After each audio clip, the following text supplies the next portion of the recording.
Mummy दही खट्टी हो गई, फेंकने जा रही हूँ। देखना नहीं है, लाओ मैं मट्ठा आलू बना देती। ठीक है, ये लो।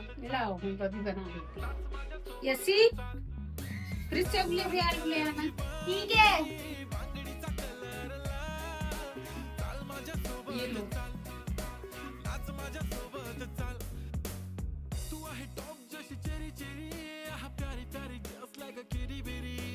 मी बन गया क्या? बन गया, निकाल दूं? हाँ। यसी ले जाओ आके खा। लाओ।